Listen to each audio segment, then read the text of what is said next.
And there are several problems with abolishing the death penalty. For one, in terms of workability, if you abolish the death penalty, the most the highest sentence you would get is a life sentence, and I don't see that as being as equal to the severity of the crimes that some people have committed.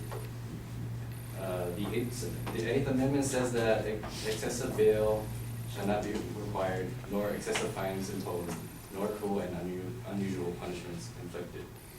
This implies that the punishment has to be equal to the severity of the crime committed.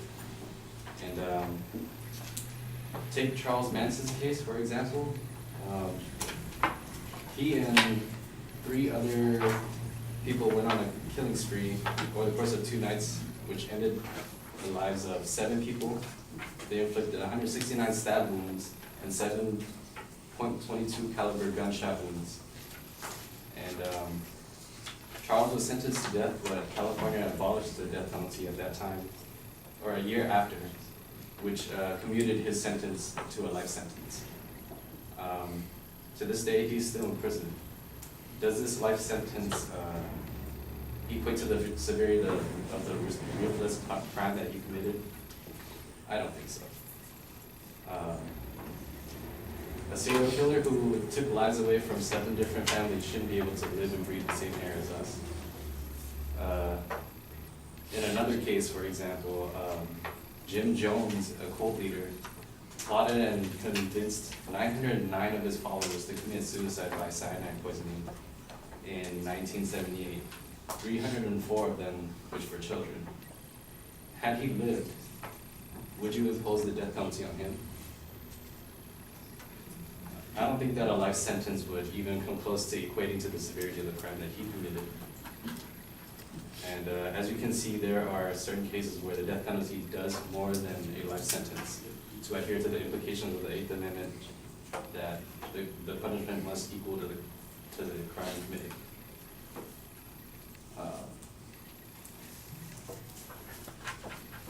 There are several disadvantages to abolishing the death penalty as well.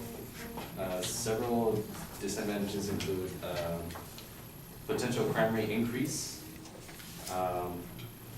no closure for the victims' families, and the overcrowding of prisons.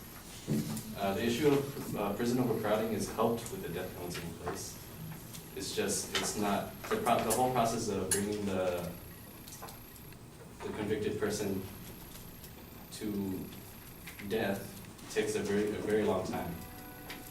I think that our focus should be more on making that process faster and more accurate instead of abolishing the death penalty.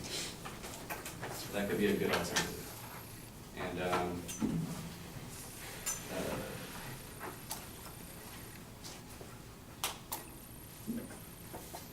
prison overcrowding. Without it, the overcrowding of prisons is pretty much inevitable.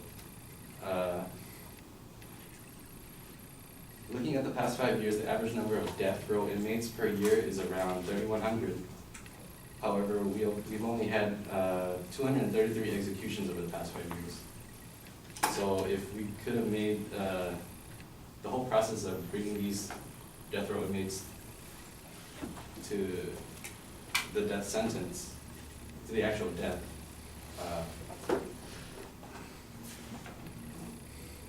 there would be less prisoners in prison.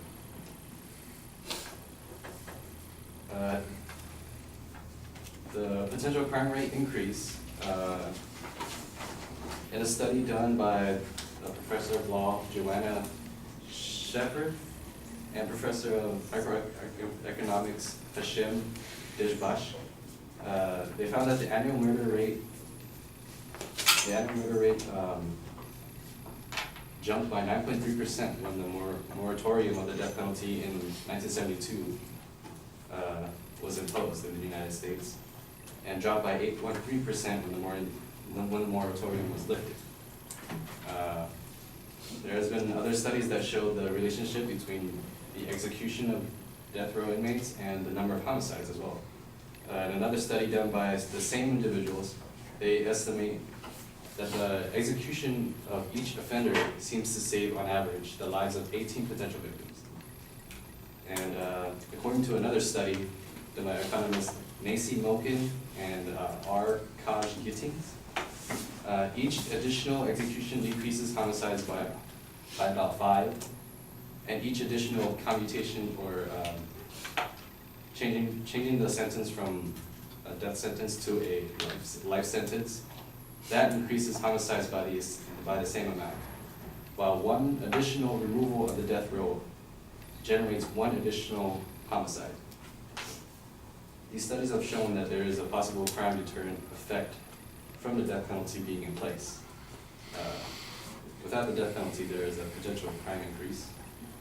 And the victims' families will have to live with the fact that their loved one's killer is still alive while their loved one is dead without the death penalty. Closure is important for families to get over the death of their loved ones.